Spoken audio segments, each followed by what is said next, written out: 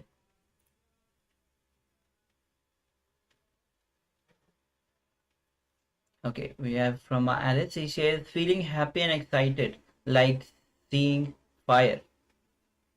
Thank you for sharing, Ma. Marcia says shape, the word shape.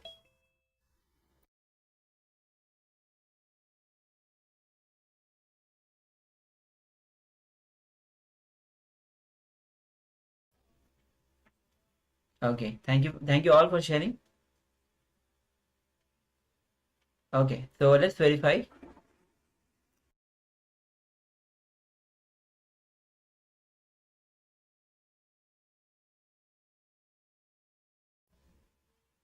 Okay, so let's verify.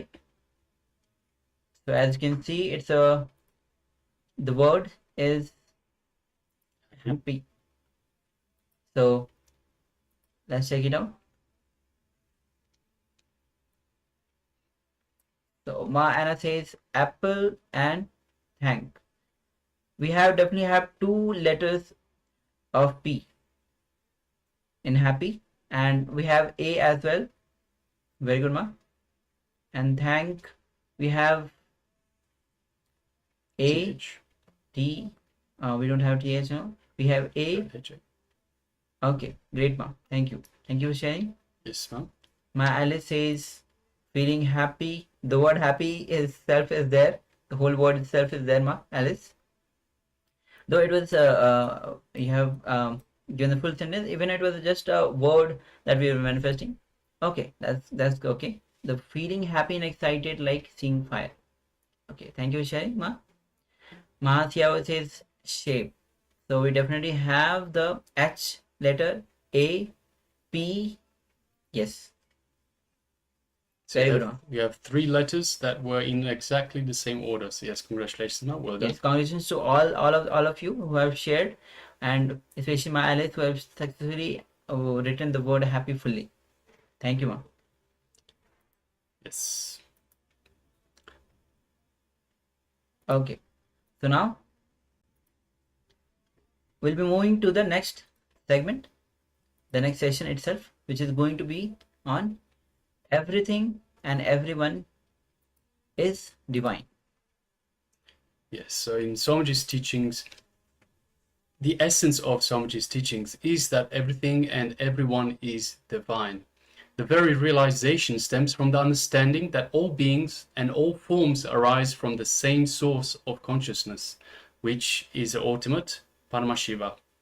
When you recognize that you are made of this consciousness, it becomes essential to see that everything around you is also made out of this same divine essence. This perspective fosters a sense of oneness and interconnectedness among all beings. When you perceive the divine in others, your ego diminishes, and you cultivate a deep sense of humility and love. The looker and the looked at, so the looker and the looked at, are both expressions of the same formless beneath all forms. So as we embrace this truth, feeling of separateness dissolves, leading to a life filled with grace, bliss, and fulfillment.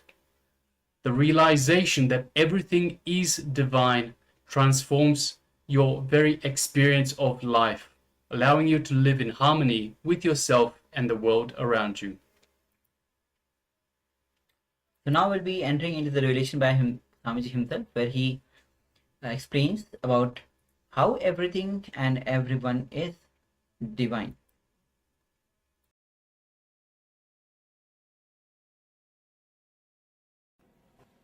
Today, in this chapter, Krishna shows his cosmic form to Arjuna, gives him the experience of universal consciousness.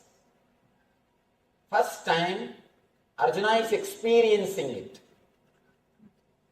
From the beginning, from first chapter, he is only hearing. Again and again he is hearing. Yesterday he heard the complete, full expression. He says, Krishna declares how he is present in every level, how he is in every way. He says, among the rishis, I am Narada.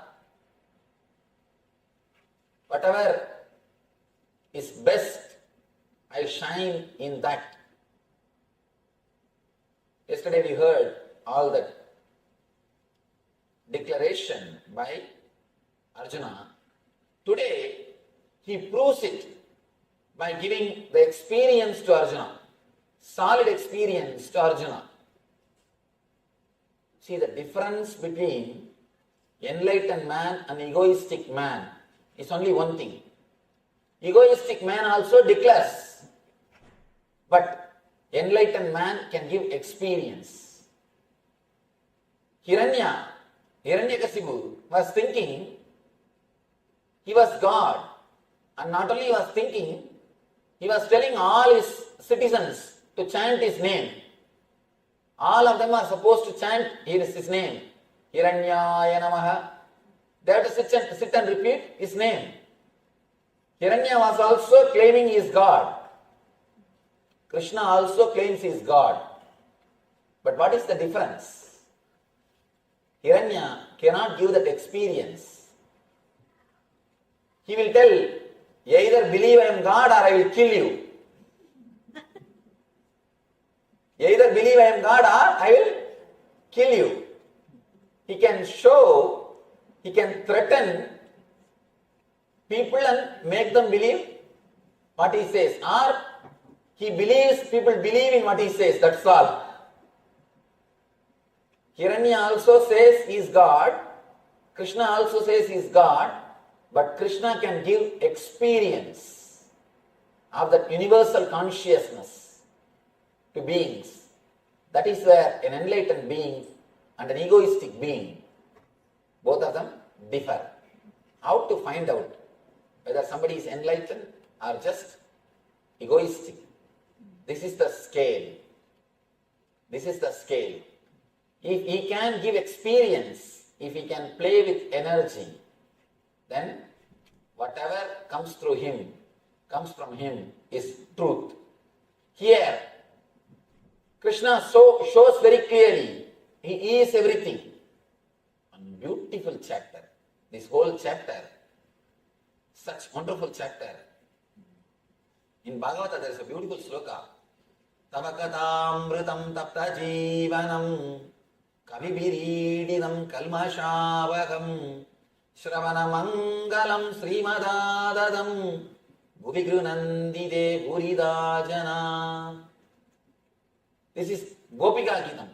Gopis, they sing, O Krishna, Tavakatamritam means your words and words about you. Katamritam. Words of immortality, words of nectar. Your words and words about you. On you and by you. Both Tapta Jivanam, Kavibiriditam, Kalmashabhagam, Shravana Mangalam, Srimadadatam. Shravana Mangalam, just by listening, it creates auspiciousness in us. Shravana Mangalam, Srimadadatam, Bhuvigrunandide Buridajana. It is worshipped or expressed as the highest thing by the great rishis or by the great people, the people who experienced you. They again and again and again feel the joy by speaking about you, by repeating your words. Tavakatamritam tapta jivanam. They just rejuvenate our whole being. Kavivirididam kalmashabhagam. Shravana mangalam srimadadatam. Just by listening, it transports us to a different plane. if you fall in love with Krishna, if we have really started enjoying his words, this is the chapter to enjoy. Here, he is not giving any teaching, no teachings. This whole chapter, practically no teachings is given. He doesn't say do this, do that, be like this, be like that. No. All the intellectual stuff is over. All do's and don'ts are over. The vidhi and nisheda is over. No more vidhi, no more nisheda. Straight away gives experience. He shows very clearly, I am everything. He shows clearly, Krishna explains, not explains, he just gives the experience of ultimate universal consciousness. He shows very clearly how he is present in the whole universe. And Arjuna experiences the whole universal consciousness. This whole chapter is pure experience. First thing we should understand, is it possible to experience universal consciousness? That has to be understood. Next thing, what is the basic need to experience that? Third, when experience happens, what happens inside our being? These three we will understand from this chapter, and such wonderful possibility to experience the Krishna as the cosmic window. Yesterday he showed, he intellectually expressed, I am the ultimate. I can't say it is an intellectual expression, it is an expression given to a person who is deeply in love. Please understand, Krishna can be God only when a person achieves the maturity of Arjuna. Not for everybody. That is why, as I was telling you, Krishna also declares the same thing, I am God. The truth should be declared only to a person who is qualified, mature. Only when you reach the level of Krishna, you experience the divinity of, only when you reach the level of Arjuna, you experience the divinity of Krishna. As I was telling you, when you deeply feel connected, even ordinary person looks like God, looks like divine. And Shiva says in Tantra, when you drop all your fantasies, you become Shiva and your wife becomes Uma. You reach the state of Shivatva and she reaches the state of Devi. It's a strange thing. How can you become enlightened with a normal life? Shiva says, live with your wife or husband, nothing wrong, but just drop the fantasies which you are carrying. When you live without fantasies, the other person looks like God. Be very clear, everybody is God, including you. But as long as you carry the frame or your own idea about God, you try to fix everybody into that frame. When they don't fix, you throw the person instead of frame. Now Shiva says, just throw the frame, you will see everybody as God. You will see everybody as divine. But what we do usually, we throw the person, not the frame. It is like cutting the leg for the shoe. Alter the shoe, not the leg. When you alter the shoe for the leg, you are intelligent. When you cut the leg for the shoe,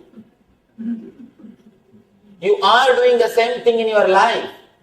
You have an imagination, how your wife should be, how your son should be, how your daughter should be, how your brother should be. You try to fix everybody into that imagination. into that frame and you suffocate them. You suffocate them. And they get suffocated and they try to run away from you. That is why every single moment the other always suffocates you. Other always suffocates you. Why do you need your space? Why do we need our space? Because the other suffocates us. The other person has got his own frame. He is trying to put us into that frame. If you don't fall in that frame, you are a little bit chiseled here and there. And little bit this side, little bit this side, little bit this side. You are cut, chiseled, and small pieces are removed from you. That's what we are doing. Continuously we chisel the other person. Shiva says, when you are deeply connected with the other person, as he is, as she is, when you accept the other person as he is or as she is, immediately the other person, you feel like God. You feel such a deep divine relationship.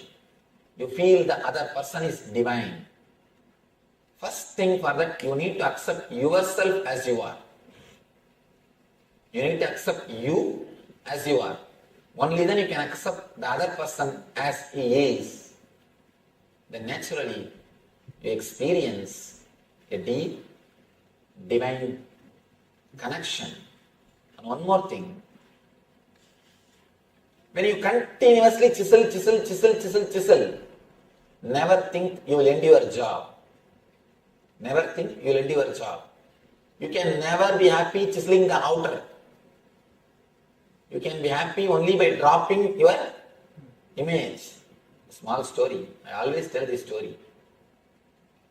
One guy presents a new puppy dog to his friend at the time of marriage. After 3 months, he comes to his house and asks, how is your marriage going on? How do you feel? What's the change you feel in your life?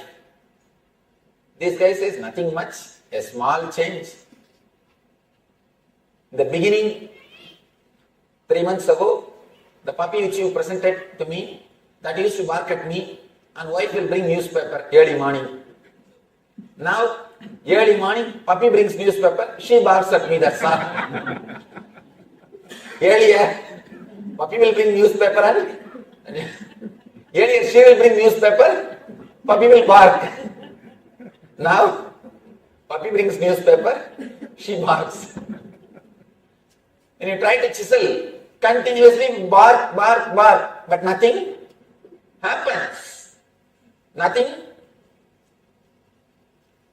solid happens in our being and in other being. When you accept the other person, he looks like God. Same way, when you accept the whole universe, when you accept every being, the whole universe looks like God. Of course, this experience can be achieved in 2 ways. Please understand, this experience can be achieved by 2 ways. One, by your own tapasya, acquiring maturity, again and again understanding, achieving the maturity, you experience that. Second, by pouring tremendous energy into your being, a master can give this experience. By bringing you to that frequency, master can also give you this experience. Both the way it can happen. But one thing, unless you are at least little mature, the experience will not stay even if master gives you. That is what happens here. In the end of the Vishwarupa Darshana Yoga, Arjuna says, no, Krishna, I am not able to bear. Enough, I enjoyed, it's okay. I asked you, it is true. But now I think it is too much. Please show me your normal form. The frequency is too much.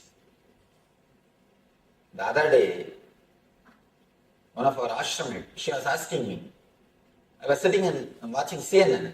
I was seeing the Hurricane Katrina's disasters.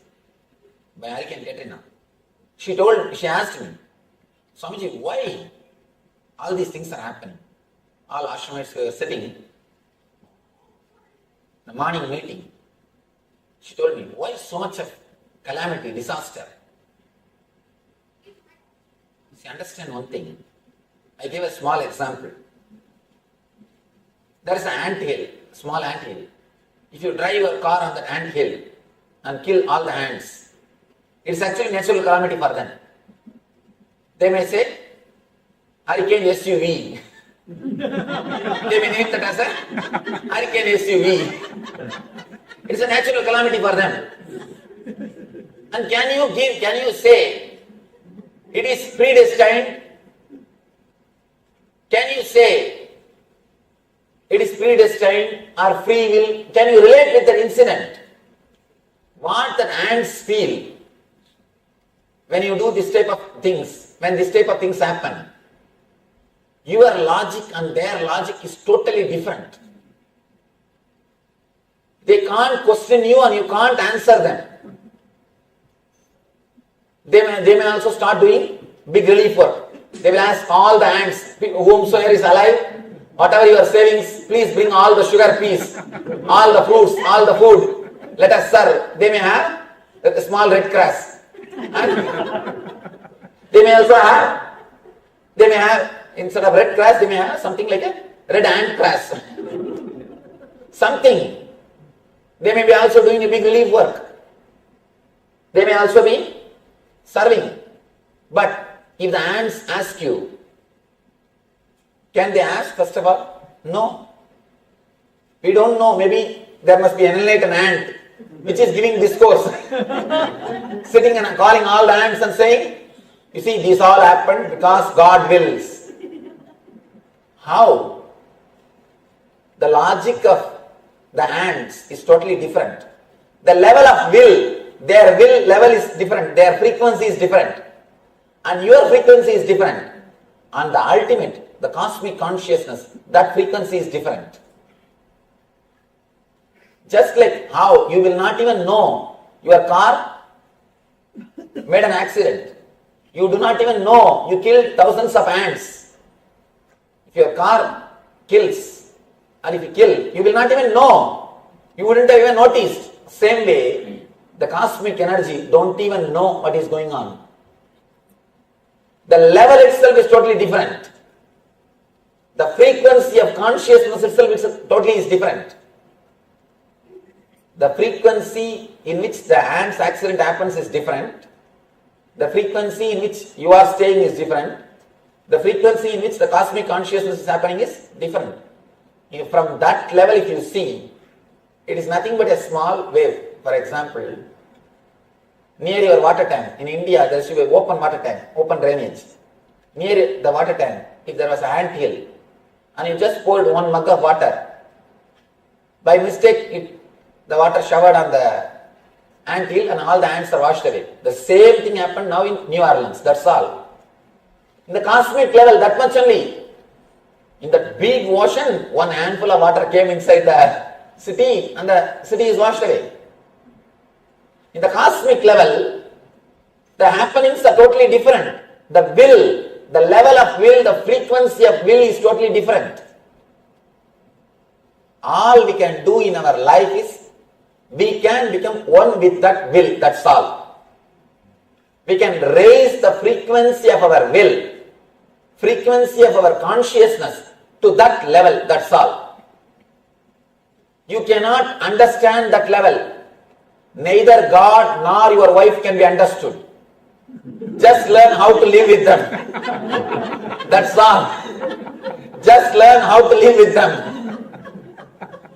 Both cannot be understood. And the more you try, more you are in trouble. Of course, when I say wife, I mean husband also. Both cannot be understood. You cannot understand. See, ants cannot question and understand why you did that, why you poured one mug water on their hill, on their house. They can neither ask you nor you can explain to them, because their level of logic is different. The very frequency level is different. And your frequency level is different. And that universal consciousness, that frequency level is different. The ants, they live in the frequency of 10. You live in the frequency of 100. And the universal consciousness is in the frequency of infinity. All we can do in the life is raise your frequency of consciousness to that level and experience it. Raise your will to that level and experience it. That's all. Nothing else can be done. Logically, nothing can be done. The more you try to understand, more confusion. Please understand. Whomsoever promises you that they will give you logical solution or they will make you understand about all these problems, be very clear, he is cheating you. Whoever tried to answer these questions, why so much of natural calamity? Why death? Why all these things in the life? Why somebody is high and somebody is low? Whoever tried to answer these questions, they did only one thing, created one more philosophy, that's all. Created one more philosophy, that's all. Neither they understood, nor others have understood. At the most, if they are little charismatic, if they are little intellectual, if they can play with words, they have cheated a group of people, that's all. Nothing else. Please be very clear. All answers for these questions are pure way of cheating a group of people. And you know, when you speak logically, when you know how to play with words, you can always cheat people. You can always cheat people. And you don't even need to be so intelligent to people because people are not so intelligent. You don't have to be so intelligent to cheat people because people are not as intelligent as you think. So you don't need to be so intelligent. That is why all philosophers, they convince others, but they are not convinced. I know a great atheist. I have seen him. A great atheist. But when he died, he chanted God's name. He started chanting Rama Krishna, Rama Krishna. People asked him, what is this throughout your life? You lived preaching atheism, spreading atheism, living in atheist way. Why are you now chanting Rama Krishna? No, for life it is okay. When it comes to death, I have to. As long as I live, it's okay. When it comes to death, I have to catch. Who knows, he may be there. Better now itself let me chant and keep in the reserve, keep in the bank. When I go there, I can say, you see, I chanted your name 3 times. At least for that, give me some concession. Be very clear. These philosophers, they convince others without they being convinced. And one more thing, trying to convince others itself shows that person is not convinced completely. And I tell you one more thing, people who are violent preachers without having personal experience will always fall into worst depression. You don't need to give any other punishment to them. And many people come and ask me, Swamiji, so much of conversion is going on. You guys should, you people all should do something. Why don't you do something? I tell them, please relax. No need to punish them. Because they are having enough of punishment already. Already they have enough punishment. Religion. I never ask anybody to convert. What is the need? First of all, I don't have any religion. Because what I am teaching is the pure Satya, truth. Truth. For example, just because this light is discovered by Thomas Alva Edison, we can't say this light belongs to only Christians. It belongs to whole world. Same way, these truths which gives inner light, they are discovered by Krishna. But it doesn't belong to one religion. It belongs to the whole world. Just like a light, it belongs to whole world. So I never ask people to convert. What's the need? There is no need. Just understand the truth. Live your life happily. Live your life intensely. That's all. We never believe in conversion. But there are people violent, continuously converting. And this preacher, he somehow fell into depression. Because when you don't have experience and just preach, how long you can do? He fell in depression. Somehow he heard about me and secret way, without any public, when nobody is there, privately he wanted to come and meet me. I said, all right, after all, he wants to meet, give appointment. He came and he opened up and spoke everything. That's anyhow, I wanted to maintain the privacy, that's why I don't want to tell the name. He's a very popular preacher. And after having the healing and 2-3 days he was regular, he came and he felt better, a lot better, and he had the healing. He came out of the depression. Then slowly I asked him, why do you preach so violently? He openly says, Swamiji, when I feel so many people follow me, I feel what I am preaching is truth. I feel convinced what I am teaching is truth. In the beginning, I did not have enough confidence about what I am speaking.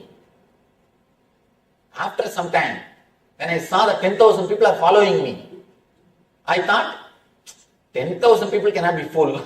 There must be some truth in what I am preaching.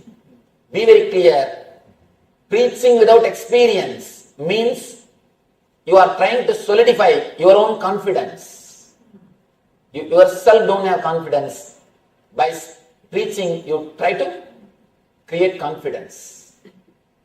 Here, the only difference between Hiranya and Krishna is, Hiranya is trying to convince his idea by making many people as his followers. He himself has not experienced. He is just trying to play the game. Krishna straight away gives the experience. Krishna declaring, I am God, is not for his ego. He is explaining for you to experience the truth. That's why he says, Arjuna, for your sake I am speaking these words. Beautifully, he gives the solid experience to Arjuna.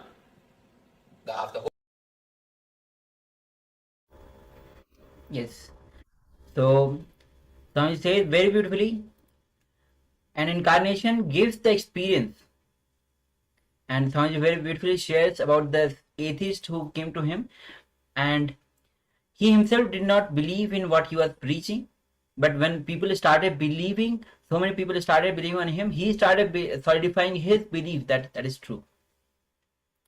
But when you start with the Satya, as Swamiji says, what I am uttering is Satya, which belongs to everybody. Gift is to everybody. It does not belong to any particular religion, any particular caste, or any particular sect. As the light belongs to the whole world, that's how the truth that Swamiji is revealing all of us belongs to all of us. So we'll be entering into the internalization exercise. And Swami says one more beautiful thing about one with a small example, how the ants, when you are driving a car and you hit some small ant hill, and so many ants were died. For them, it's a hurricane. There's no logic. At the level at which the ants are operating, and the level at which you are operating, and the level at which the divine is happening is totally different. There is no logical connection. We may try to give some logical connection through some connecting some idea, connecting some thoughts, but the frequency itself is totally different. You can just merge with the existence and experience it. Nothing else can be done. Yes, so now let's move into an internalization exercise. Waking up to the truth is surrender. So giving the GPA, the general power of attorney, to Mahadeva, to Paramashiva, saying whether I understand and appreciate or not, whether I understand or not, appreciate or not, what my life needs to go through, how I need to experience the flow of life and the law of life in the ultimate intelligence of you, Mahadeva, your third eye. So requesting participants to take a few minutes. So we'll be displaying this. Take a few minutes and write this conscious declaration and write it down 3 times. So we'll be displaying this shortly.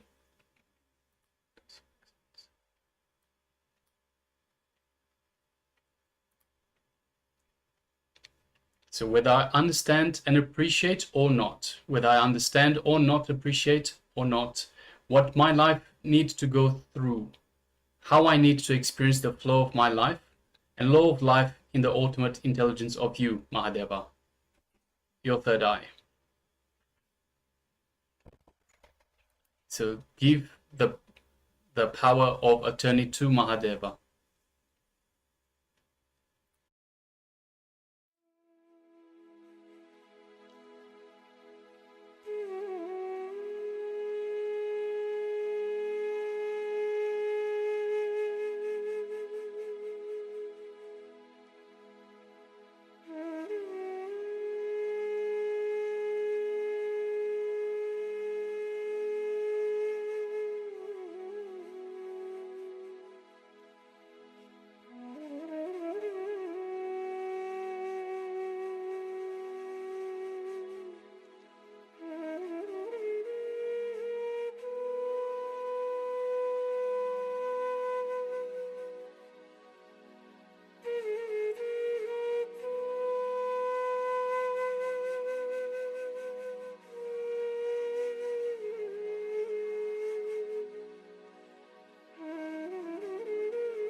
So let us begin the reflection. Take a moment to close your eyes and bring clarity to the declaration you're about to make. Reflect on the significance of giving your GPA, your general power of attorney, to Mahadeva. Think about what this means in terms of trust, surrender, and your connection to the flow of life and its greater intelligence. For example, contemplate feelings of relief or openness that arise when you consider letting go of control and trusting in the unfolding of your life's experiences.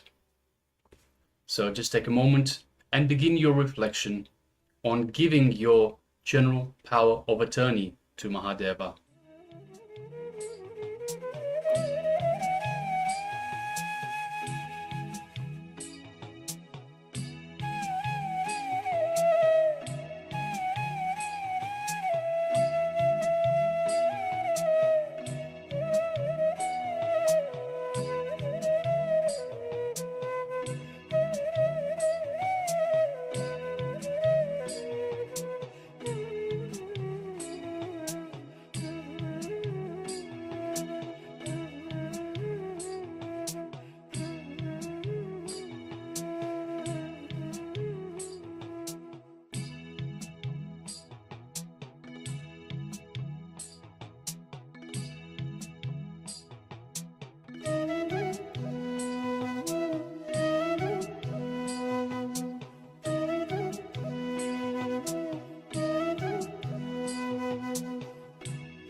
Now make your declaration. Use the following phrasing. Declare your intention out loud or internalize it deeply in your mind. I give my general power of attorney to Mahadeva, recognizing that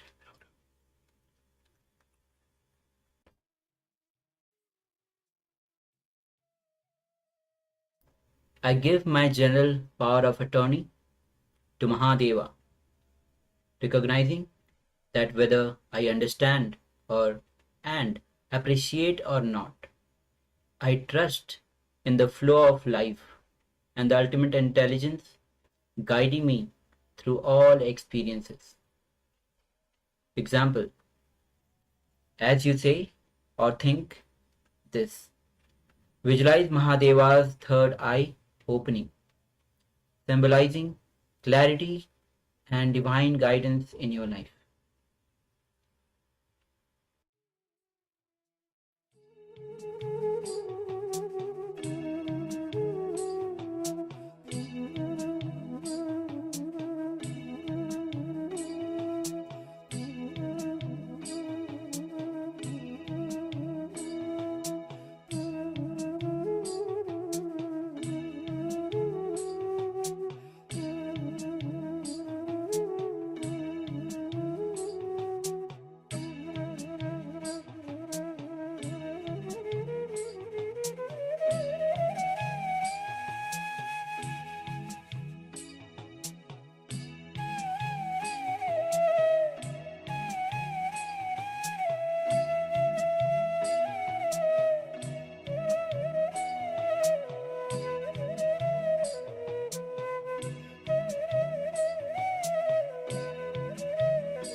Now, write down your declarations.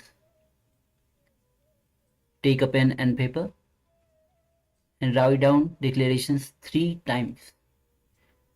As you write, focus on each word. Feel its weight and significance. Allow this act of writing to reinforce your commitment to this surrender. I give my general power of attorney to Mahadeva, recognizing that whether I understand and appreciate or not, I trust in the flow of life and the ultimate intelligence guiding me through all experiences.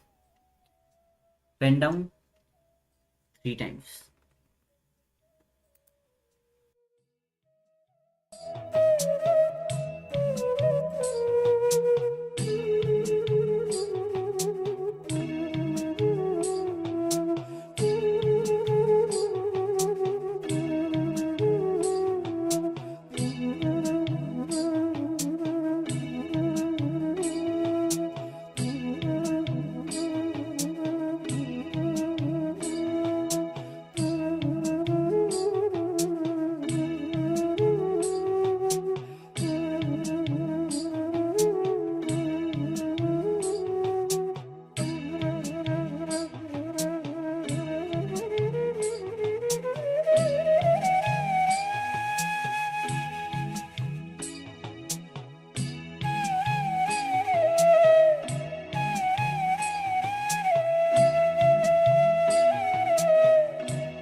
Now let's move on to step number 4. Let's conclude our reflection. So after writing, take a moment to sit in silence again. Feel the sense of openness and guidance that comes from this declaration. Acknowledge any feelings that arise, whether they are out of trust, fear, relief, or excitement. Understand that this is a journey of empowerment and acceptance. Once again, let's take a moment and just sit in silence and feel the sense of openness and guidance that comes from this declaration. Acknowledge any feelings that arise, whether they arise out of trust, fear, relief, or excitement. Understand that this is a journey of empowerment and acceptance.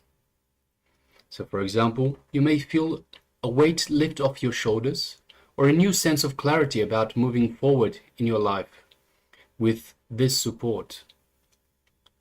Let us take a moment and sit in silence and conclude our reflection.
Yes, you can relax. So that was a reflection exercise, empowering your journey towards Mahadeva, towards Paramashiva, giving the GPA, the general power of attorney to Paramashiva himself, to Mahadeva, to Paramashiva. So now let's move into the next segment, which is once again the power manifestation segment. So requesting all participants to please once again gather their eye bands, or perhaps a cloth that covers their eyes, an opaque cloth, something that the light cannot get through.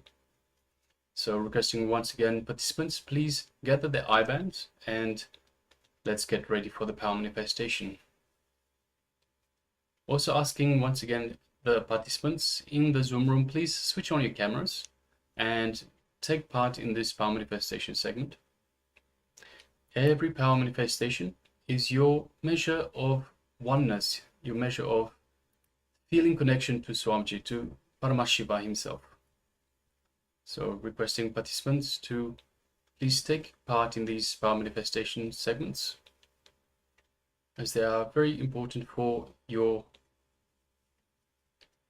feeling connection, for your oneness, for the space of oneness. All right.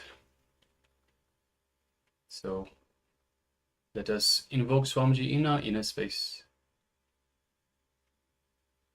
Connect to Swamiji in your third eye, just in between that eyebrows.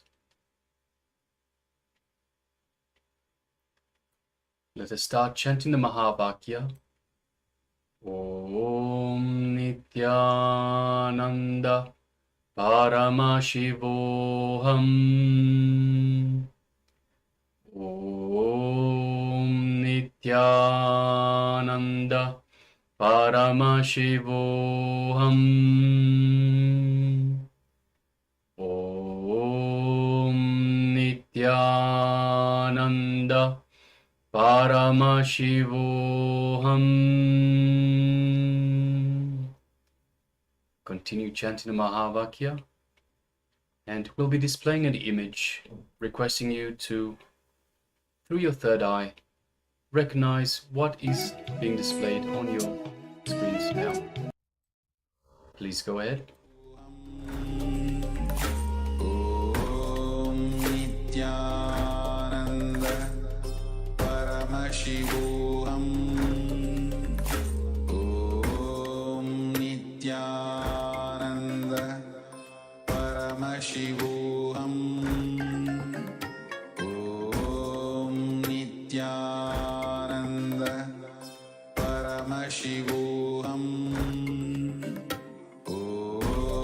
Nityananda Paramashivoham. Om Nityananda Paramashivoham. Om Nityananda Paramashivoham. Om Nityananda Paramashivoham. Om Nityananda Paramashivoham. Om Nityananda Paramashivoham. Om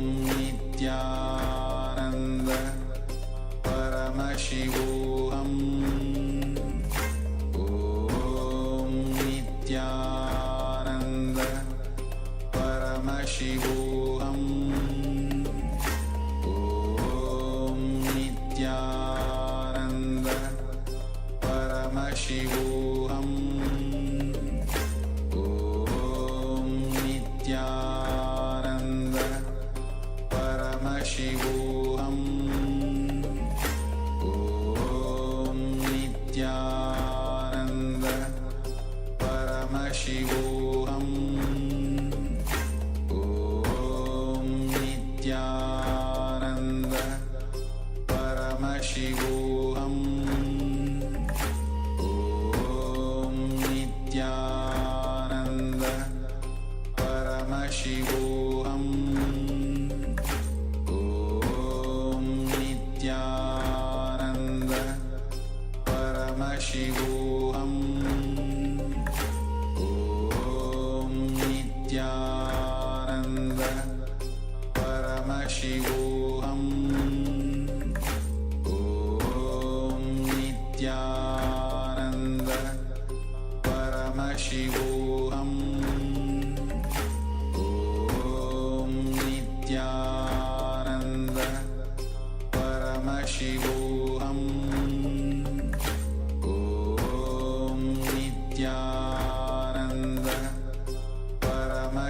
Paramashivoham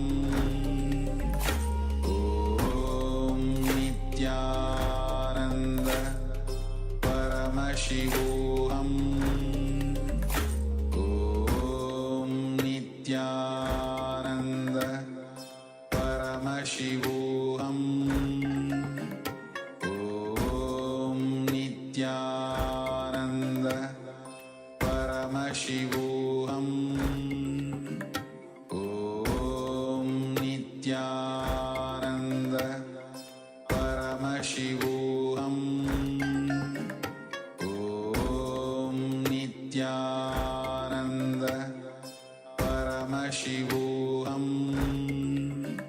Om Nityananda Paramashivoham Om Nityananda Paramashivoham Om Nityananda Paramashivoham Om Nityananda Paramashivoham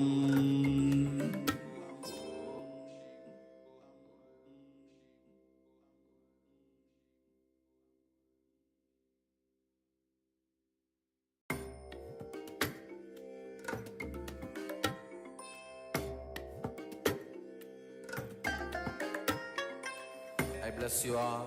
Let you all open all your three eyes and manifest the powers of Shiva. Om Nityananda Paramashivoham Om Nityananda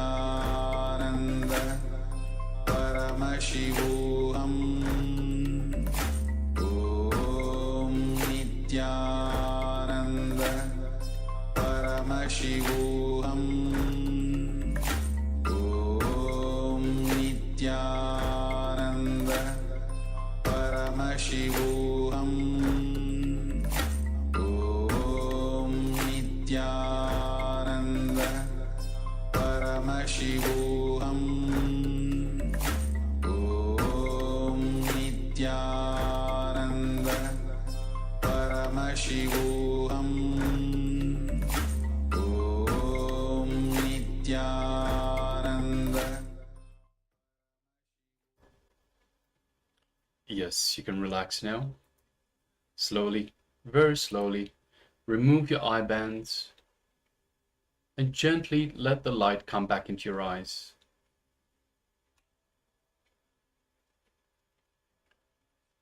And take a moment and let us know what was revealed to you in your third eye. So once again, we've displayed an image for you, requesting you to let us know what was being revealed. What did Swamiji reveal to you in your third eye? What was the image that we displayed? Please take a moment and let us know in the chat box.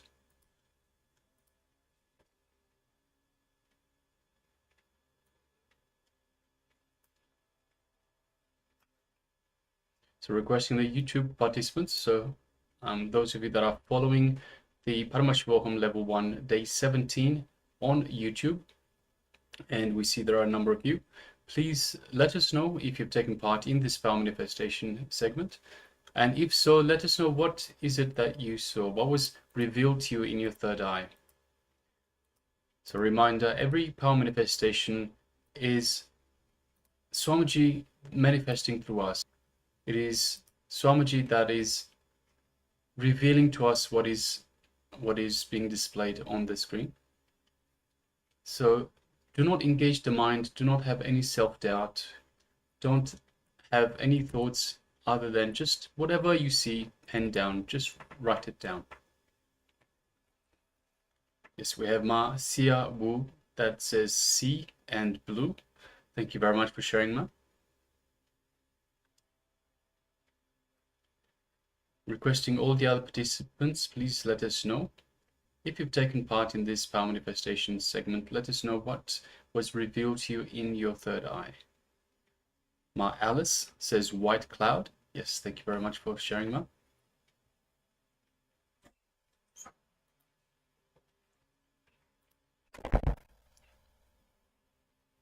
Okay, so we'll be showing the picture that was being projected.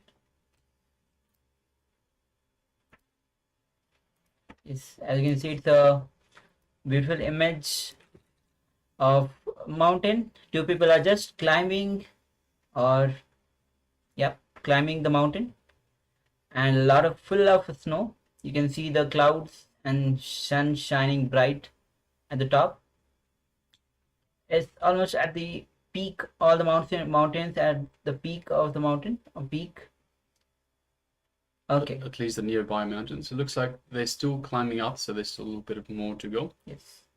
Looks like a gentle slope. So Ma Xiaowu says, see, it's because it's such a gentle slope and it's so smooth, it looks almost like it might be a sea, a very quiet sea. And of course, we have the blue of the sky in the background. So yes, thank you very much for sharing that. Well done. Ma Alice says white cloud. So of course the clouds are white, and even the snow, as just look around, the color white itself is like full of white. Snow is white, clouds are white, even the sunshine, the sunlight is white, full of white. So congratulations, Ma. Yes, Thank well you. done, Ma. Thank you both of you, Ma, for sharing and participating. And also requesting all the participants on the Zoom to switch on their cameras, and participants on YouTube, if you share their revelations of this power manifestation. Okay, so now we'll be entering next, which is what prevents bhakti. Swami says that bhakti is beyond enlightenment. Bhakti is the ultimate ecstasy. Best thing that Paramashiva can give to the world is bhakti. With bhakti, anything you have or not, it does not matter. Without bhakti, anything you have or not, even then it does not matter. So bhakti, again and again, masters tell that bhakti is the direct way to surrender and experience the ultimate bliss. But we don't experience that. What prevents the bhakti to flower in us? So here in this revelation by Swamiji, we'll be understanding about this. So let's begin.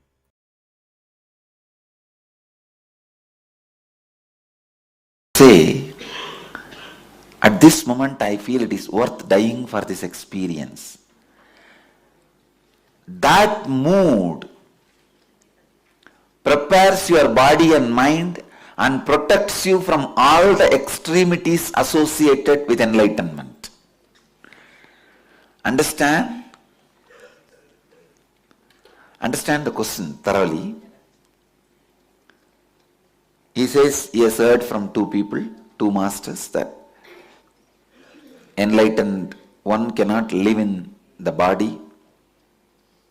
I do not want to comment about their words, what context they said and how you heard and all that. I don't want to comment on that. But I wanted you to understand one thing. The moment I created this feeling in you, for this experience, even death is okay. It means you have become ripe enough to hold that experience in your body. Understand? Till you have, see, what is death? What is fear of death? If you are afraid of death, still you have the hope for life, hanging on to life. So if you are clinging or hanging on to life, how can enlightenment happen to you? I tell you, the moment you are ready to die, you don't need to die. The moment you are ready to face the death, you are free from death. Enlightenment can stay in your body now without causing the extremities associated to it.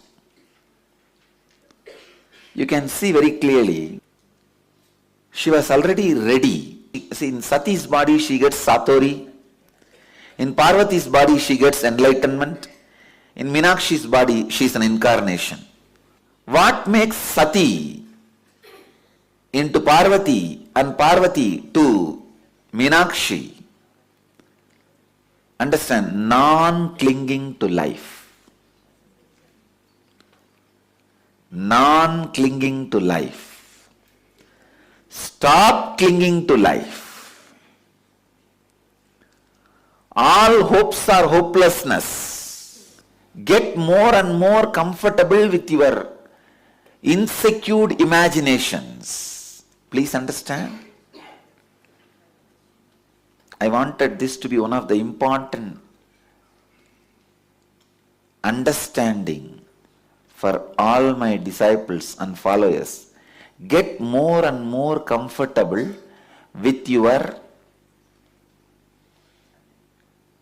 uncomfortable fear fantasies, uncomfortable insecurity thoughts, uncomfortable insecurity imaginations. For example, if you have wealth, suddenly you will think, oh, if some thief comes and steals everything, what will they do?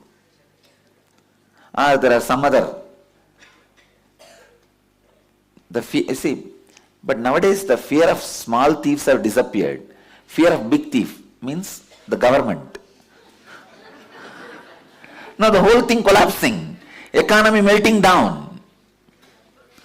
What is the economy melting down? The larger thief stealing everybody's wealth by wrong policies and corruption. So you have fear. If the whole thing melts down, what will I do? Where will I be? How will I be?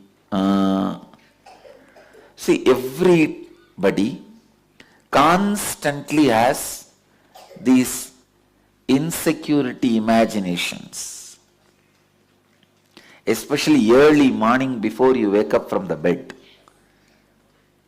Either you will have the deep insecurity imaginations or fantasies. This too only wakes you up from the bed early morning.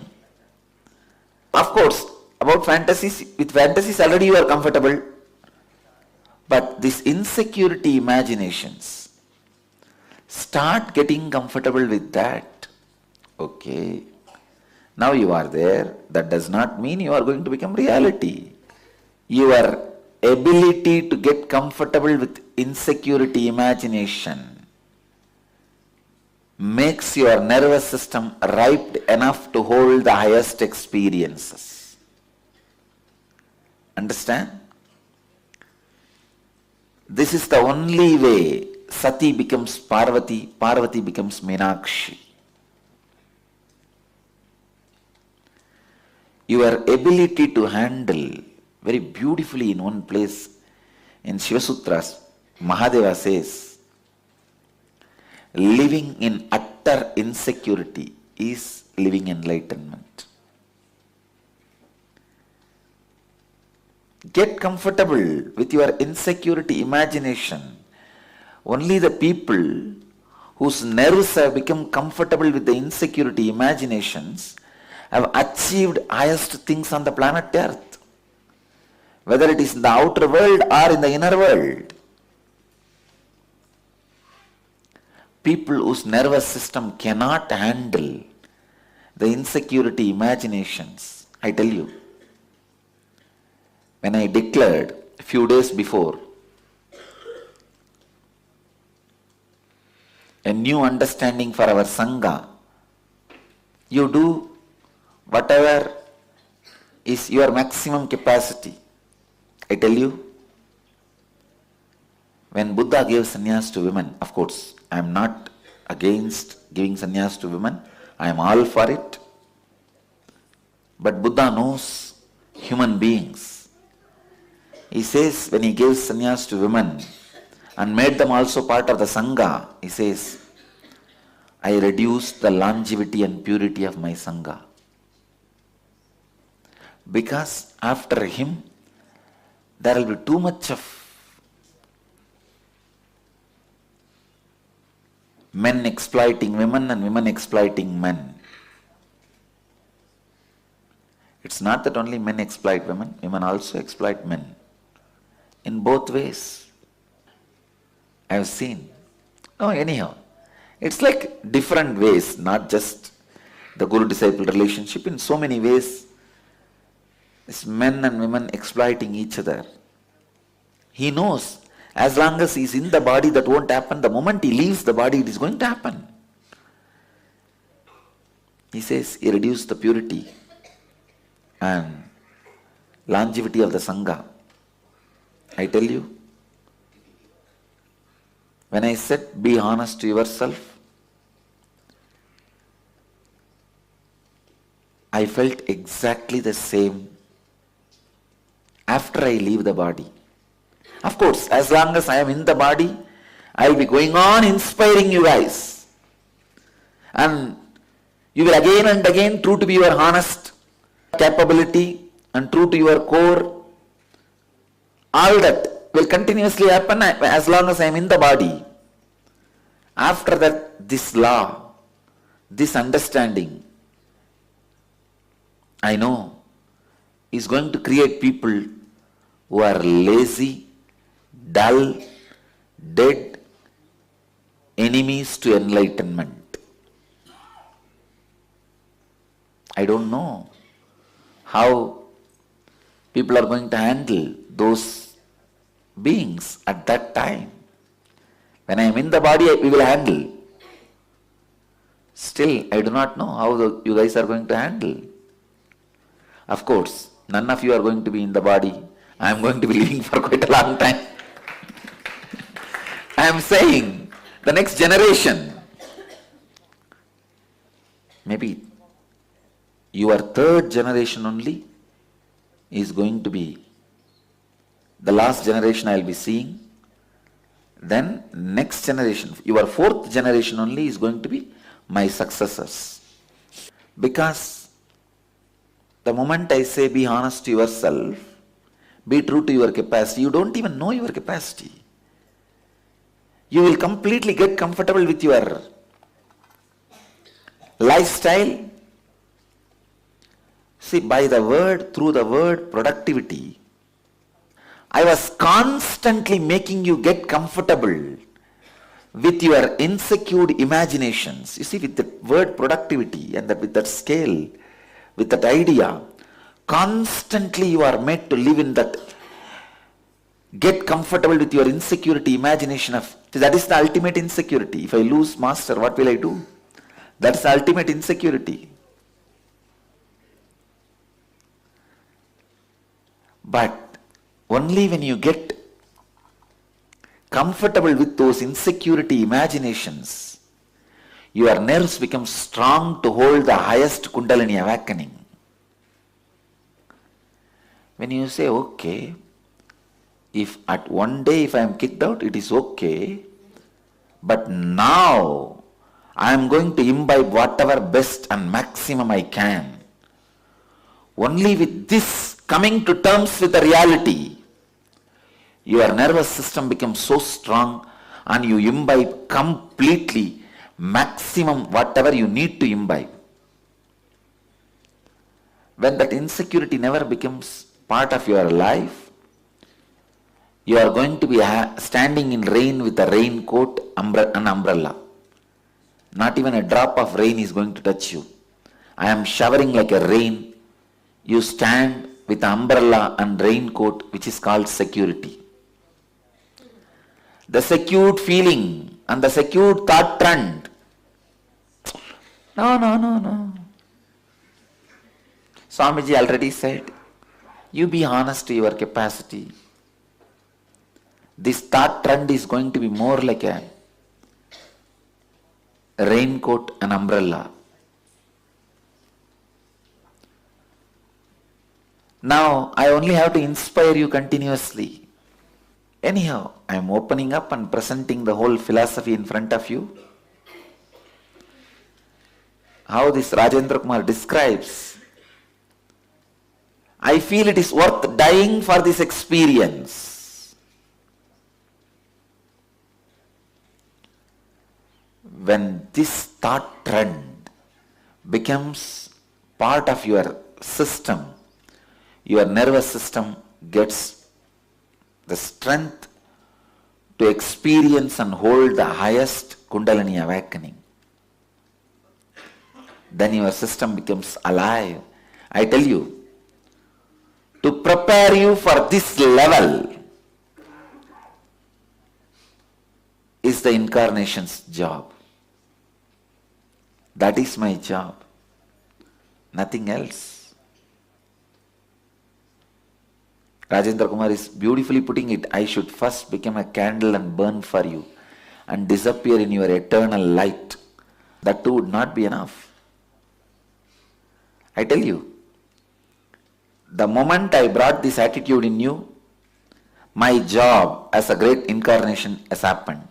I have done to you. You are done with me. I am done with you now. Now, simply the cosmos will enter you and your system is ready to hold that experience. It is all about nothing but making you comfortable. You see, how comfortable you are with your greed-based fantasies. Same way you need to be comfortable with your fear-based imaginations. For example, that early morning, sometime when you have that greed-based fantasies, how comfortable you don't even want to get out of it. But somehow this foolish alarm rings only at that moment. How comfortable your whole nervous system is with that greed-based fantasies. To the same level, your nervous system should be comfortable and joyful, relaxed with your fear-based fantasies, fear-based insecurity thoughts. You say, oh, how can it be? You are saying nightmare and sweet dream should be same? Yes. Because both is from you. You are the source. Whether it is a sweet dream or nightmare, you are the source. You are the creator. My whole job is making your nervous system comfortable with your nightmare also, the same way your sweet dreams are comfortable. How you are comfortable with your sweet dreams, to that same way I should make you comfortable with your nightmares. Then my job is done. Then your body is ready for the highest Kundalini experience. Then I have completed the job of carving a yogic body and Vedic mind. So Rajendra Kumar, depth of inspiration in you all means the ability to handle, to get comfortable with the insecurity. I myself should have gone through the whole thing in front of your eyes. I should say in 2012, some of the asuras tried to invade the Biddi campus. I went through that. Only then you will stand. You will understand, yes, what he says is true. He did not have nervous breakdown. And he stood. His most insecurity imaginations have been a very comfortable flow in him. He was completely comfortable with the sweet dreams and nightmares, insecurity imaginations and extraordinary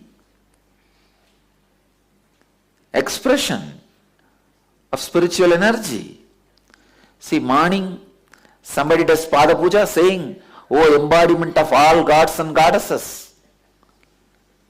In next few hours, somebody says he is a criminal and we are going to put him in prison. And you need a nervous system which is completely comfortable with both, which does not lead to nervous breakdown. Understand, both can lead to nervous breakdown. It is not that only insecurity, even too much of respect.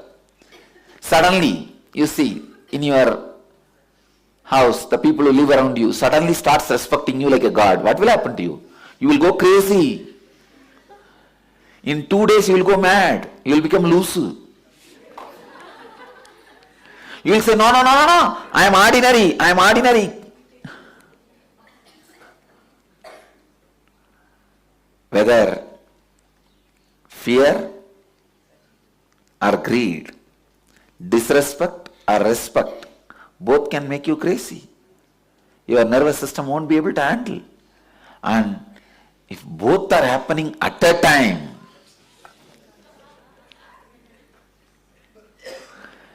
just today, one side the 15 international media has published about our diabetes kriya.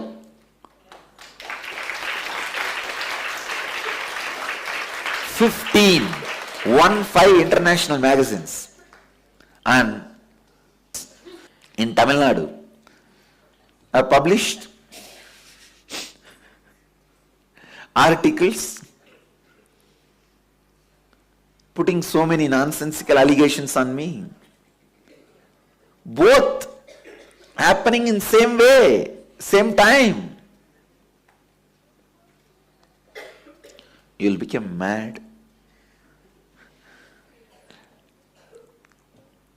If your nervous system is not strong enough, I tell you,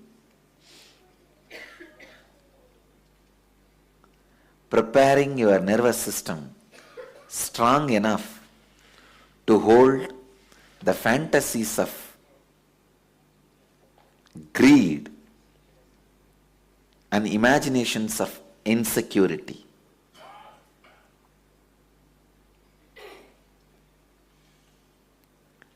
Early morning, if you are lying and imagining some sweet dreams, if this person lives with me, if I am with that person and that kind of house and car and bungalow, money, how life will.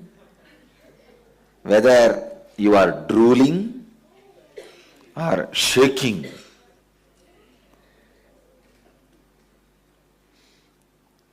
suddenly some dream, tiger is chasing you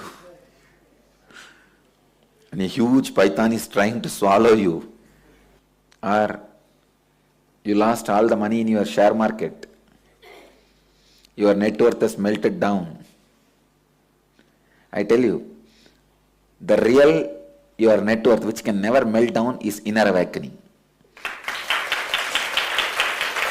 Your any other net worth will melt down. That is why I tell you, have some asset which will not melt down. Your capability. See, it is not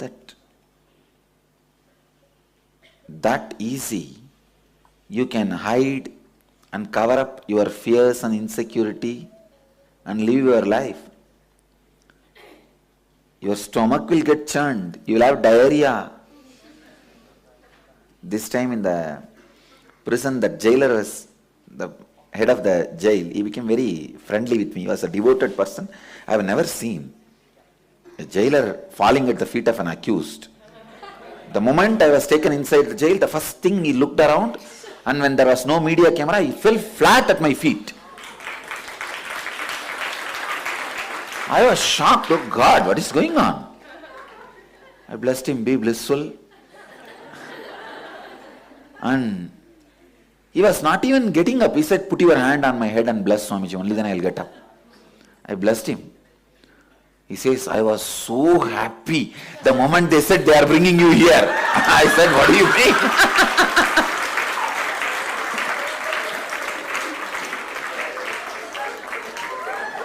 He was telling, you are my guest. I am going to take care of you. Come on. Then he told me, I read all your books. I have seen your YouTube discourses. I always wanted to come and see you in the ashram. You came here to grace me. I said, okay. I don't want any more jailers praying for my darshan.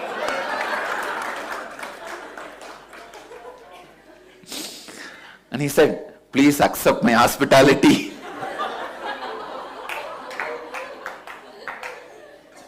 But the guy was really nice.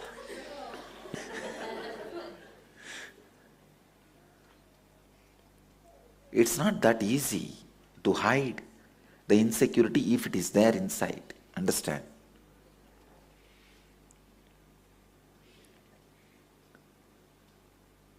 Some of the media, they questioned me in a press meet.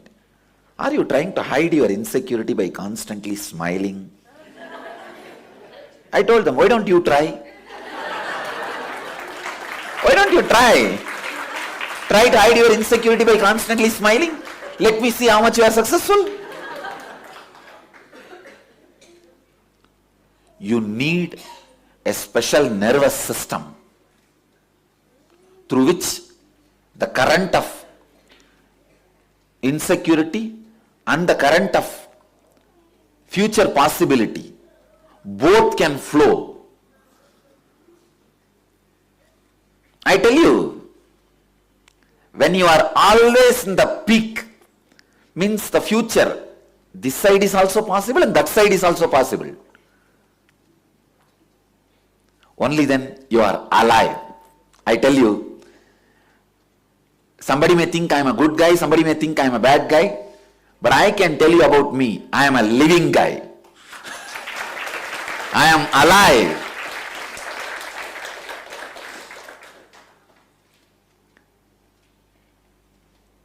The extreme good, what can happen? Being worshipped by people as the God while in the body. I have seen that extreme. And the same way, the other extreme, being abused with all the lies and false allegations, constantly being tortured, disrespected. I have seen this extreme. And both waves could not make any pattern in my nervous system.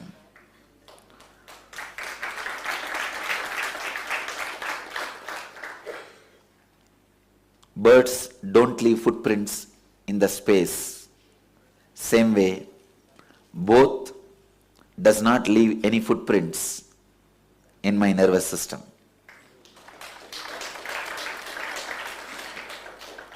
Only buffaloes leave strong footprint in the mud.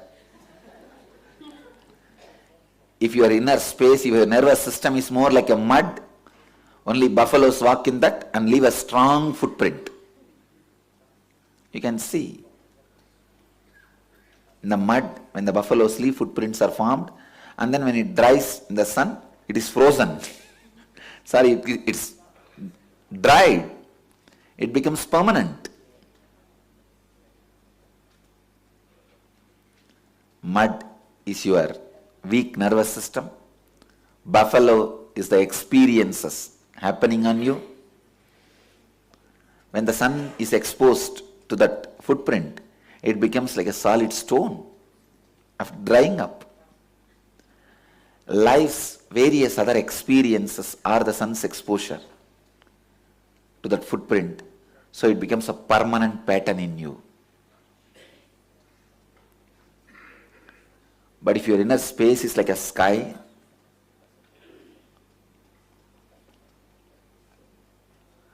all the experiences of the extremities, either the experience of fear or the experience of greed, flows in you, flies in you like a bird. You can see the buffalo's footprint.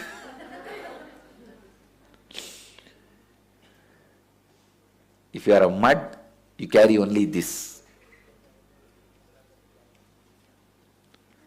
If your inner space is like a air, ether,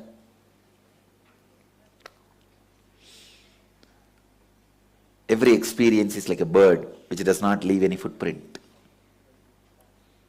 I tell you, take this up like a samyama, meditation, getting comfortable with your extreme fantasies, positive and negative.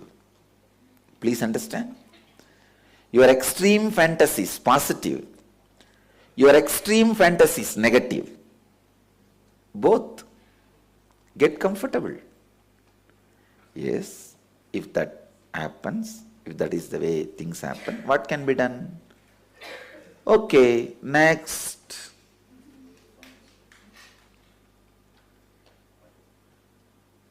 Next.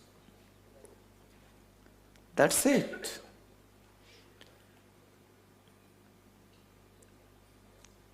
And I still remember the jailer asked me, Swamiji, you are not suffering. Why are you trying to fast? I said, fasting I am doing just to put it on record about my resistance. That what they are doing is illegal. The international media is watching. And the history is going to record. Not only I am arrested, how I responded to the arrest. Not only I was persecuted, how I responded to my persecution. So I need to put it on record. I need to create the right history.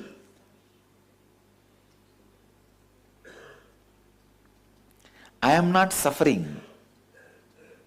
It's for my spiritual history. But I did not budge. I recorded my opposition and resistance is going to be the part of my social history. To face any extreme, you will not be affected by any extreme. The moment you are ready to die, you don't need to die. But as long as you are not ready to die, death is waiting for you. You need to die. The moment you are ready to die, you don't need to die.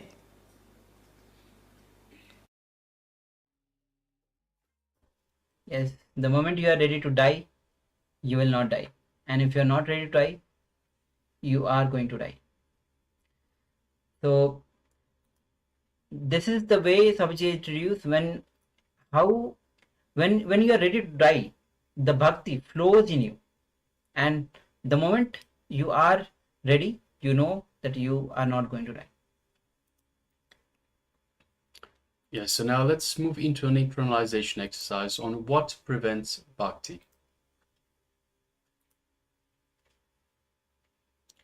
What you are devoted to, you become that, is the message of harness the power of feeling connection.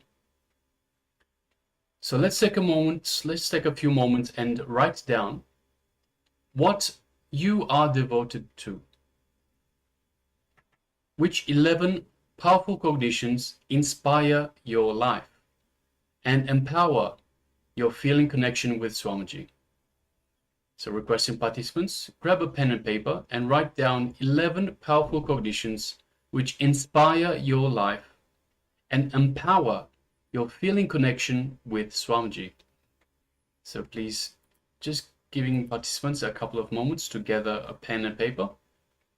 So I requested participants to always have a pen and paper with them for writing down powerful cognitions.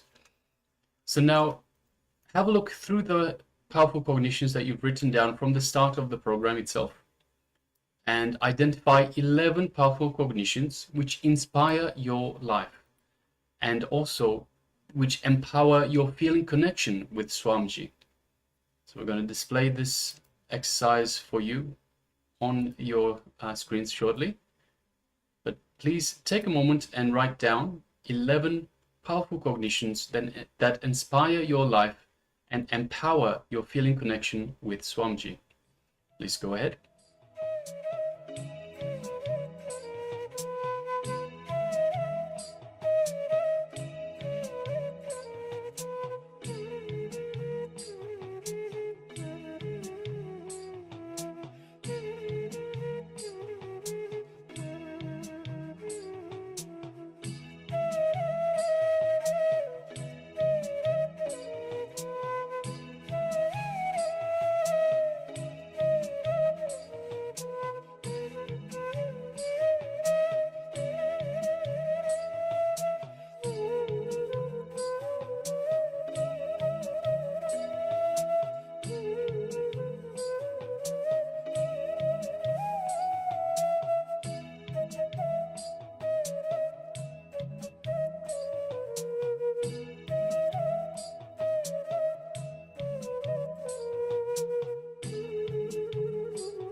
Now, let's start with a reflection.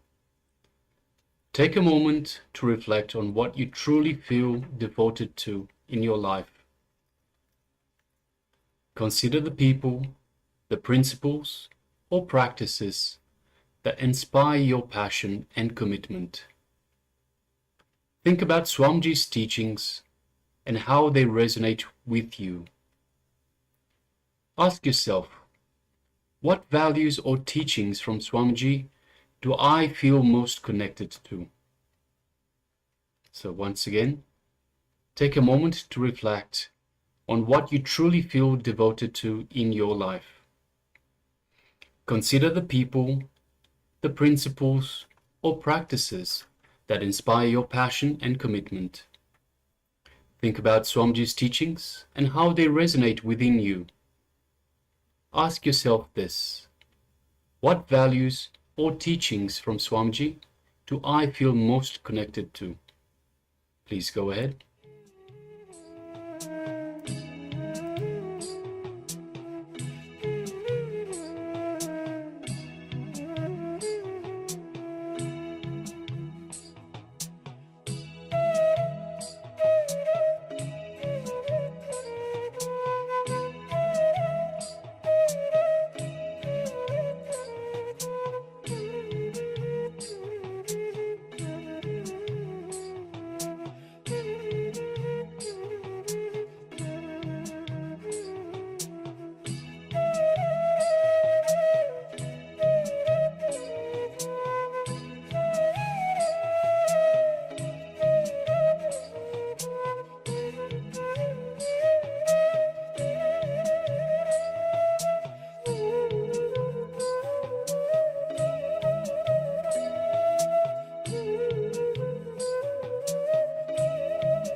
In what ways do these teachings influence my daily life?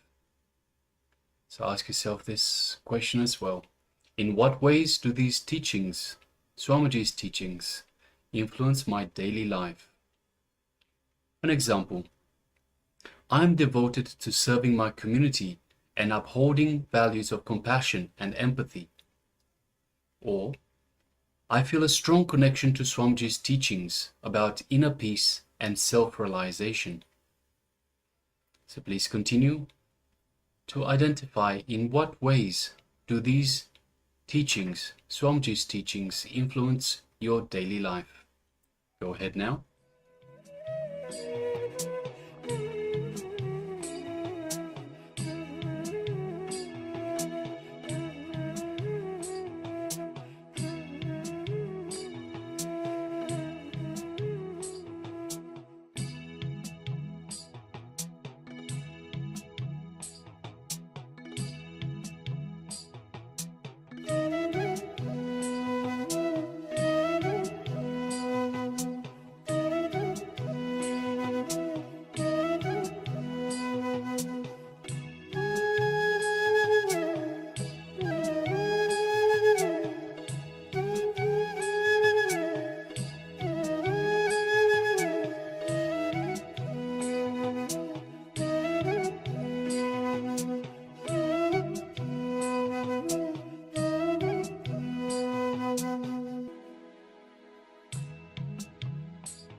Now pen down the cognitions.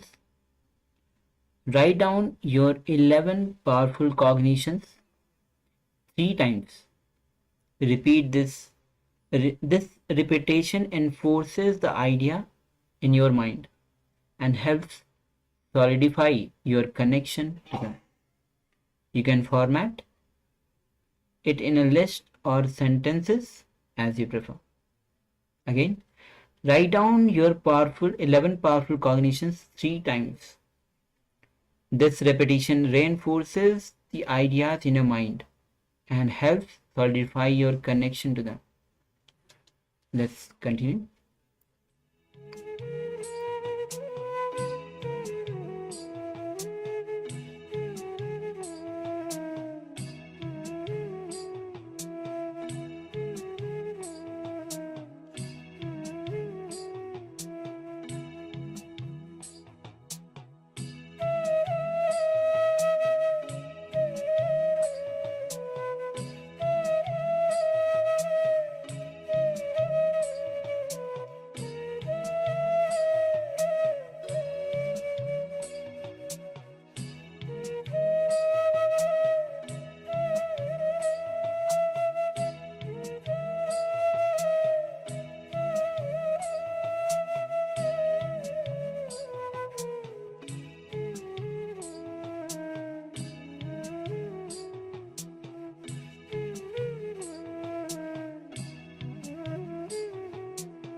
Yes, so you can relax now after penning down the 11 powerful cognitions 3 times. So this is a reflection on devotion and empowerment.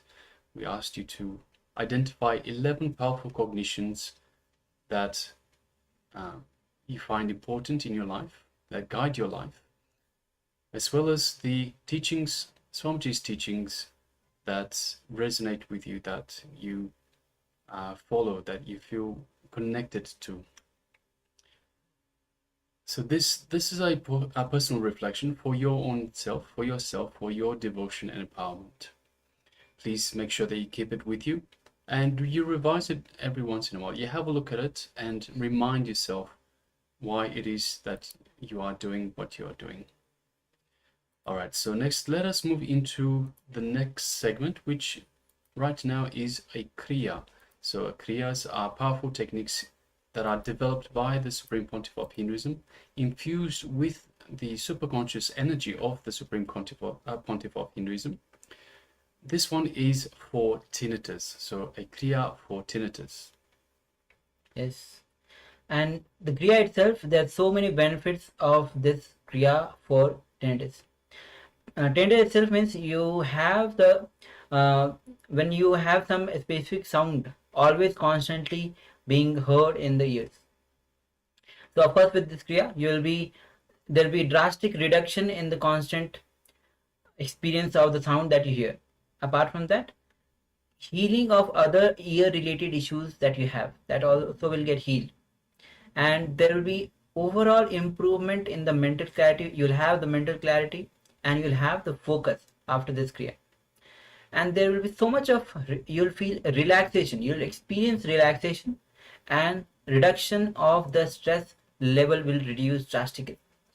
So it's Kriya itself heals obviously the tinnitus itself, but apart from that there are other benefits as well, which is actually quite general for every being. So whether, of course, if you have tinnitus, then you should practice this, but it's for everyone. So please come to the space of listening, and of course, because it's a Kriya, it involves the asanas, pranayam, and kumbhakas. So find a place where you can easily perform these asanas and have a proper ventilation, not with the polluted air. Have a proper ventilation, fresh air. Only then the Kriya itself will give the full benefit to you. You'll be able to perform the Kriya itself properly. So find a place where you can actually perform the Kriya. Just before we go into the Kriya, requesting all participants to please switch on their cameras. So we'll be personally taken through this Kriya by the Supreme Pontiff of Hinduism. So requesting everyone to please come on cameras and make sure that you are available in the camera frame.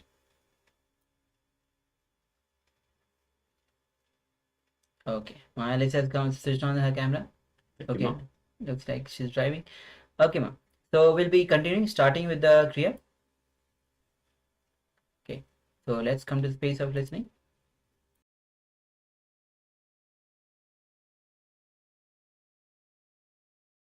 Let me give you the instruction. First step, Bhujangasana. Second step, in Bhujangasana, Udyana Bandha and Jalandhara Bandha. Third step, Bhadrasana. Fourth step, in Bhadrasana, Shitali. Fifth step, in Bhadrasana, Sitkari. I'll explain now. Understand? First, Bhujangasana. Let me read the sutra. Angushtanabhiparyantam ado bhumau vinyaset karadalabhyam daram drutva urdvas shirshaha panivahi. The translation, Dehagnir Vartade Nityam Sarvaroga Vinashanam Jagarti Bhujage Devi Bhujangasana Sadhanat. Let the body from the navel downwards to the toes touch the ground. Raise the head, the upper portion of the body, like a serpent. This is called the serpent posture. This always increases the bodily heat, destroys all the diseases.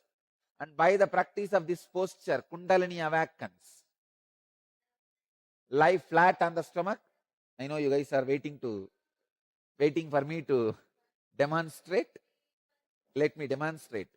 lie flat on the stomach and keep the hand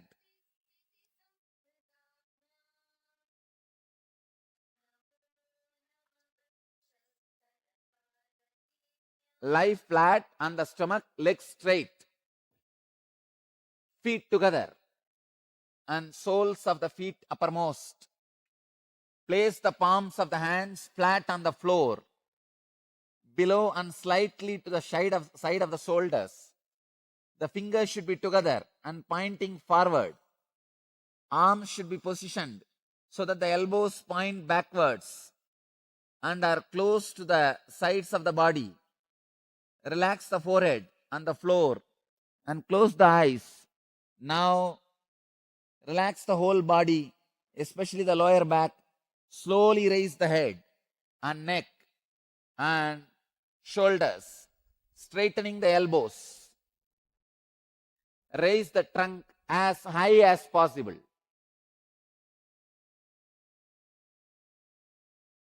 Now use the back muscles more than the arm muscle. Means put pressure on the back muscle more than the arm muscle. Be aware of using the back muscle first while starting to raise the trunk.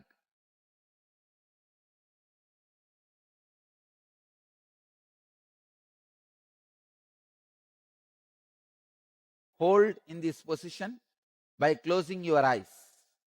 At least 60 seconds. Close your eyes and hold yourself in that position. Because the Kundalini energy will start flowing in your body smoothly now. Now relax. Again, lift yourself in the same position. Bhujangasana. Now in the Bhujangasana, the next step is Uddiyana Bandha and Jalandhara Bandha. In Bhujangasana, contract the bowels equably above and below the navel towards the back. Just contract the bowels like. Hold as long as you can in Uddiyana, in the same posture.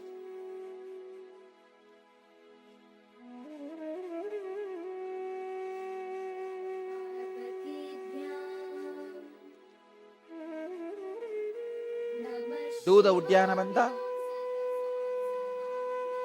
and relax. Again, hold yourself in Uddiyana Bandha as long as you can and relax. Do this 21 times.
Hold yourself in the asana properly and do the Uddiyana Bandha.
you can't hold anymore, then relax.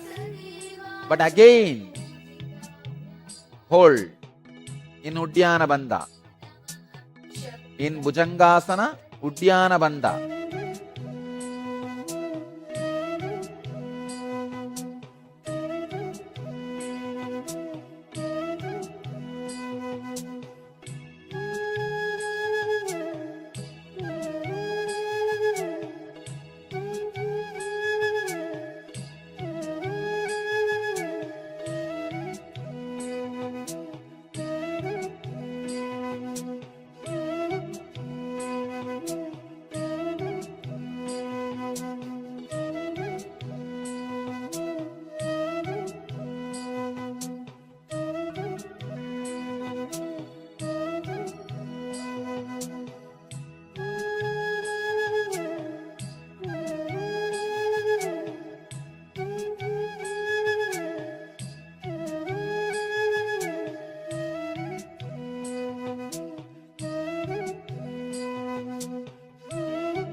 Jalandhara Bandha. Let me read out Jalandhara Bandha's sutra.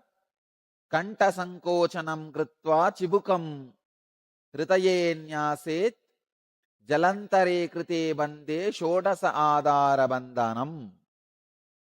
Contracting the throat, place the chin on the chest, like see.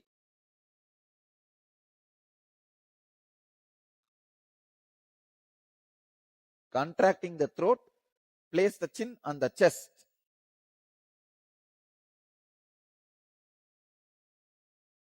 In Bhujangasanam itself, first raise yourself in Bhujangasanam.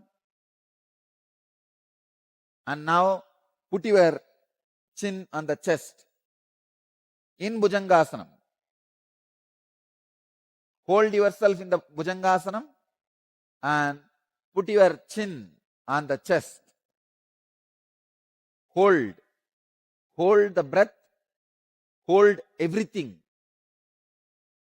by locking your throat in Jalandhara Bandha as long as you can.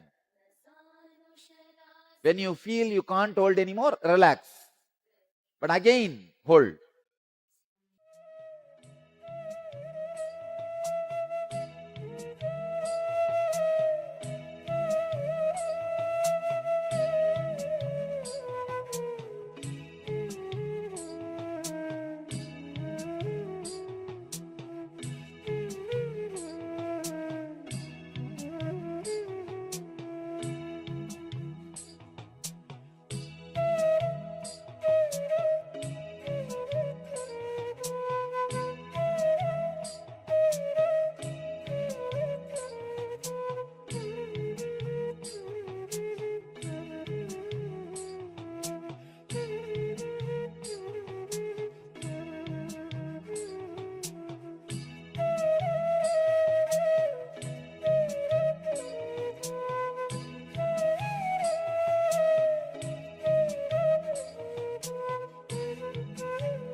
Do this Jalandhara Bandha 21 times.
Next,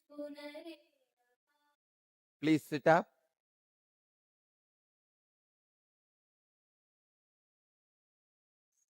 Come to the Bhadrasana.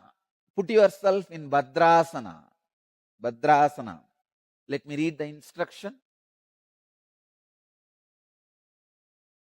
Place the heels crosswise under the genitals attentively. Cross the hands either behind the back or directly. Take hold of the toes of the feet. Fix the gaze on the tip of the nose. Put your attention on the tip of. Sit for 3 minutes in this very Bhadrasana.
Shitali pranayama. Draw in the air through the mouth with the lips contracted and the tongue thrown out. You see, just do this. Turn the tongue and throw it out. Draw the air through and fill the stomach slowly and swallow it. Swallow the whole air and retain. After that, very slowly exhale through the nostrils. Let me show you. Understand?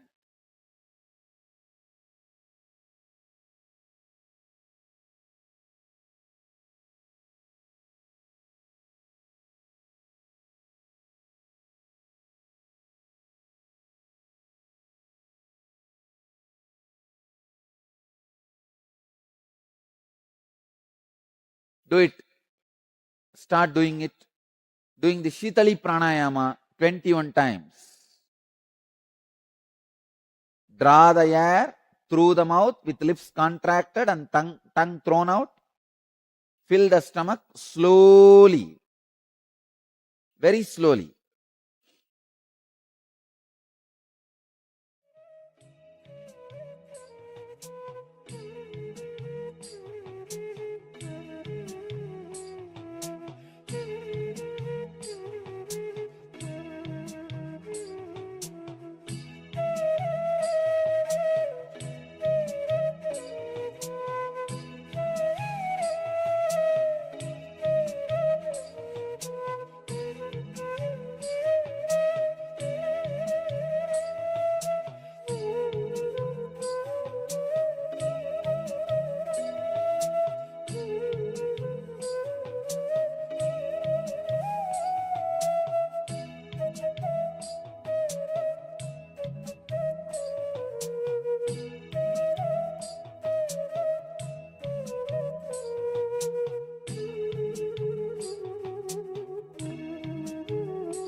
Do this 21 times.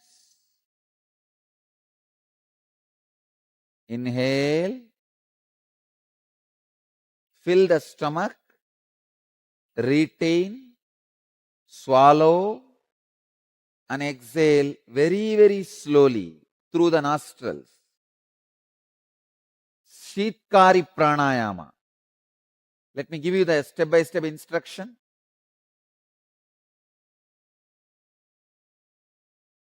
Press the lower and upper teeth together and separate the lips as much as comfortable. Breathe in slowly through the gaps of the teeth. Listen to the sound of the breathe as the air being drawn in. Close the mouth at the end of the inhalation. Hold as long as you can. Then exhale slowly through the nose. Let me show you.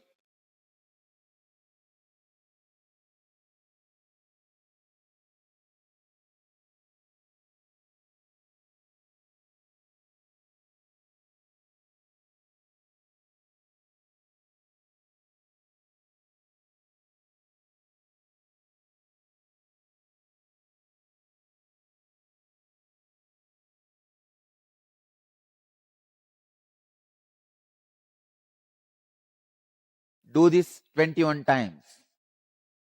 Shitkari pranayama.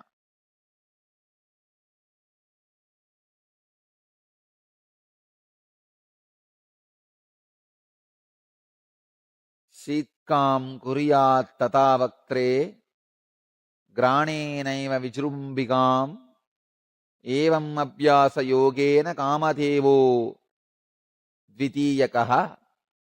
You continue the Shitkari pranayama.